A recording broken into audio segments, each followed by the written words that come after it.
In this video, I thought I'd try something different where I answer your art-related questions while a time lapse of me sculpting goes on in the background.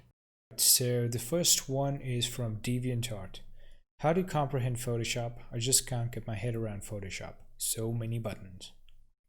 So trying to learn what every single button does is not only going to be overwhelming, but it is also a highly inefficient way of going about learning any software. In fact, it is unnecessary to learn what every single thing does. Apply the 80-20 principle to your approach to learning software, because 80% of the time, whatever project you are working on, be it personal or professional, you'll most probably be using around 20% of the tools the program has to offer. Now, what you need to do is narrow your focus down to only a few things. If you are trying to draw or paint in Photoshop, all you need to get started is to understand how the brush and the layer system work. By reducing the number of variables, you are essentially breaking things down into bite-sized chunks, which you will be able to process easily. So just remember, you don't need to know everything. You just need a few things to not only get you started, but to take you quite far. And along the way, you can add to what you already know. So if there is anything to take away from what I've said hitherto, it is that less is more. Your focus should be on what it is you exactly want to do and seek out the least amount of tools required to achieve your goal. The second question, also from DeviantArt: how the hell do I come up with composition ideas? The trick is to work small and focus on the big picture. Draw small storyboard panels and work out your composition this way. These thumbnail sketches will help you ignore tiny details and ensure you focus on the bigger picture at hand. You need to also work fast, spending only 5 to 10 minutes on each panel. Ensure you evaluate the same scene from different angles and work orthographically, as it helps in narrowing down your focus on what matters. Perspective can come later. Composing your image is priority. Work with no more than 2 to 3 values. Sometimes writing down a list of things that exist in your scene can help with organizing your thoughts before you start, and it also makes visualizing easier. Creating mood boards can help with inspiration, and always use quality image reference when working. Alright, so the third question comes in from Discord. When you're trying to show a character that is leaning forward in an action, how do you know when you've gone too far with it? Alright, so this is a question with respect to exaggeration. So the way for you to identify if you have gone too far is by evaluating the following criteria. That is, intent and anatomy. Does the pose correctly convey the intention of the story? And does the anatomy hold up, or do things appear to be broken? Don't be afraid to push your pose too far. The real issue is not exaggerating nearly as much as one should. If you push things too far, you can always dial things back. The fourth question comes in from Instagram.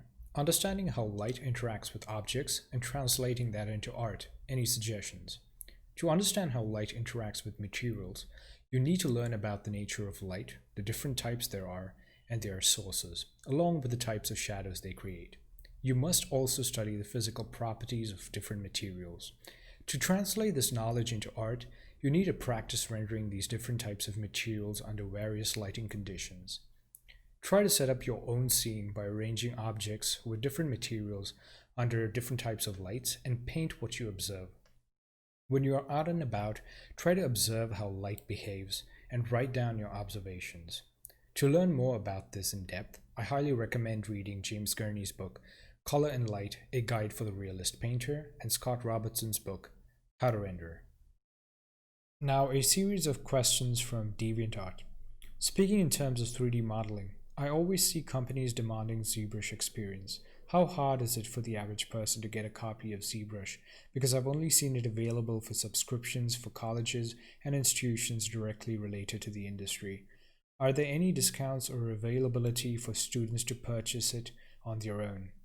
The reason you see companies demanding Zbrush experience is because it is the best sculpting solution on the market, even though it is not exactly the most pipeline friendly. Now, if you want to get your hands on a student license, your school or university needs to be registered as an authorized training center, but don't quote me on this. If your school isn't one that is directly related to the industry, or if you aren't planning on going to school, and instead plan on being a self-taught 3D artist, you can still get your hands on a copy of Zbrush. They have a 30-day trial that gives you access to all features without any restrictions so that you can test the program out and see if it is something you want before investing in a personal license. If you decide that you want to learn Zbrush, then check out their monthly subscription, which costs around $40 a month. If that is not feasible, then you can look at getting a Zbrush Core subscription, which has all the core features of Zbrush and costs around $10 a month. There is also a completely free version called Zbrush Core Mini. Pixologic has made digital sculpting very accessible to one and all. So visit their website and check out the different options they've made available. I'm positive you'll find something that works for you. What programs do you recommend that are alternatives to Zbrush that will still provide basic skills that could be transferred to Zbrush later? I would recommend Blender as a potential alternative to Zbrush when it comes to sculpting. Sculpting in Blender looks better and better with every update, and the speed at which they are putting out updates is unreal. With major corporations like Nvidia, Facebook, AMD, and Microsoft joining the development fund, I see a bright future for Blender as a whole. I think it will be of great value to familiarize yourself with a program, be it for sculpting or otherwise. Other alternatives to Zbrush are Mudbox, which I believe is like $10 a month, and 3D Code. However, I have very little experience using these programs, so I cannot offer any valuable insight. Irrespective of what program you choose to learn sculpting on, the basic skills can always be transferred across programs as long as your fundamentals are strong. What do you think would be good in a 3D art portfolio, speaking from your perspective as a concept artist? Your portfolio should display your artistic and technical abilities as well as a deep understanding of what is required of you on the job. I believe a 3D artist should be able to interpret concept art and translate it into 3D with a great degree of accuracy while also being able to inject their own artistic flair. The portfolio should also demonstrate that you have a good understanding of topology, mesh optimization, and show that you know how to properly unwrap and organize UVs. So ensure that you do a complete breakdown of all your models or scenes by including wireframe renders, displaying your UVs, and all the texture maps you have painted. Make sure to light your models or scenes properly and ensure it is presented in the best possible way. Focus on one track and specialize at it. If you are doing environments, then ensure that you are only showing 3D environments in your portfolio and nothing else. If you are working on characters, you must have a strong knowledge of anatomy. Include only a few of your absolute best pieces, as you will be judged on your weakest work.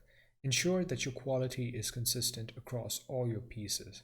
Lastly, avoid making your own concept art, as that would be a serious misallocation of your time because you are being evaluated on your 3D skills. Use the time wisely by searching for concepts that are in the style you would like to work in, and spend all your time pushing the quality of your models or scenes.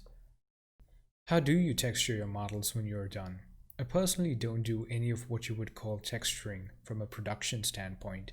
I simply polypaint my 3D concepts in Zbrush if required and do a lot of overpainting in Photoshop. For hard surface concepts, I use procedural textures. My workflow doesn't involve any UVing. What is a good starting point for exercises for a person just learning 3D sculpting for the first time?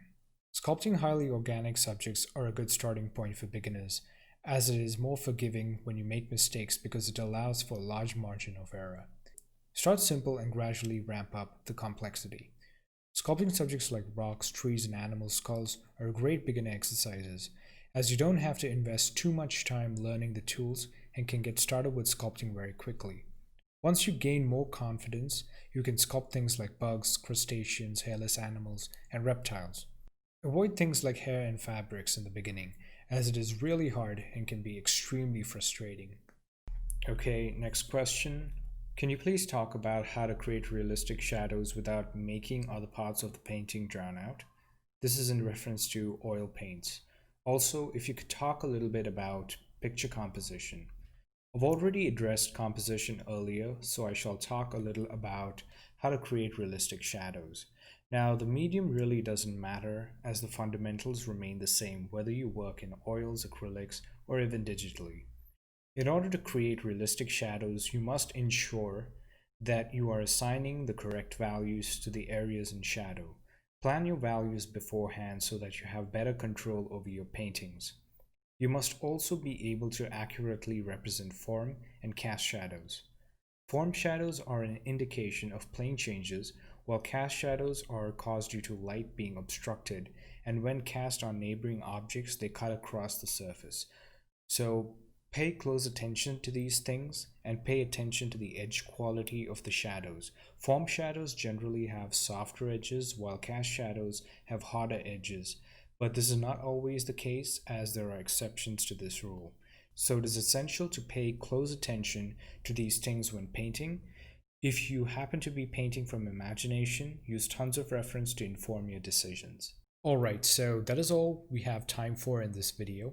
Thanks to all who submitted questions. If you'd like your questions answered in a future video, leave them in the comments below. Make sure to check out my Gumroad store, as all the tutorials and resources on there are at half price for a limited time only. Link for that is in the description of this video. Thanks for watching, and don't forget to like, share, and subscribe to the channel if you haven't already. And I will talk to you in the next one.